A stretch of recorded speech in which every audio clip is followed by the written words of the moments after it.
सत्यवती का जन्म एक मछुआरे परिवार में हुआ था। उनका असली नाम मत्स्यगंधा था, क्योंकि उनके शरीर से मछली की गंध आती थी। वे अपने पिता के साथ यमुना नदी पर नाव चलाने का काम करती थीं।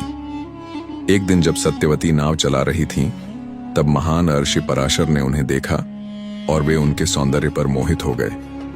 उन्होंने सत्यवती से संतान उत्पन्न करने का अनुरोध किया। पहले तो सत्यवती ने संकोच किया, लेकिन पराशर मुनि ने उन्हें आशीर्वाद दिया कि उनकी कुंवारपण बनी रहेगी। उनके शरीर से आने वाली मछली की गंध सुगंध में बदल जाएगी। इस संयोग के फलस्वरूप एक महान पुत्र जन्म लेगा। इसके बाद सत्यवती ने ऋषि पराशर से एक पुत्र को जन्म दिया, जो आगे चलकर महर्षि वेदव्यास के नाम से प्रसिद्ध हुए। वेदव्यास जन्म के तुरंत बाद ही तपस्या के लिए चले गए और सत्यवती अपने पिता के घर लौट आईं। समय बीतता गया।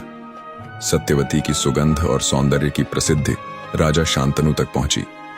राजा शांतनु ने जब उन्हें देखा तो वे मोहित हो गए और विवाह का प्रस्ताव रखा। लेकिन सत्यवती के पिता ने एक शर्त रखी। उनके पुत्र ही हस्तिनापुर के राजा बनेंगे, न कि शांतनु की पहली पत्नी गंगा के पुत्र देवव्रत भीष्म।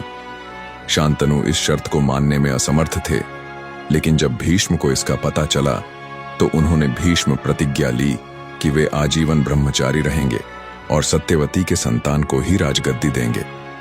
इस महान बलिदान से प्रभावित होकर शांतनु ने भीष्म को इच्छा मृत्यु का वरदान दिया और इसके बाद उन्होंने सत्यवती से विवाह कर लिया। सत्यवती से 2 पुत्र हुए, चित्रांगद, विचित्रवीर्य। लेकिन चित्रांगद युद्ध में मारे गए और विचित्रवीर्य की भी कम उम्र में मृत्यु हो गई, जिससे कुरुवंश उत्तराधिकारी विहीन हो गया।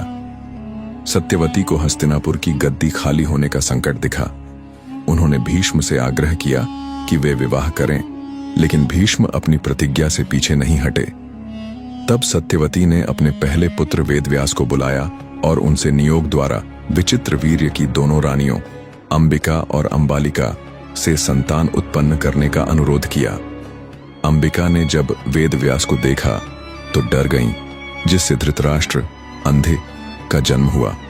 अंबालिका डर के मारे पीली पड़ गईं, जिससे पांडु रोगी कमजोर शरीर वाले का जन्म हुआ।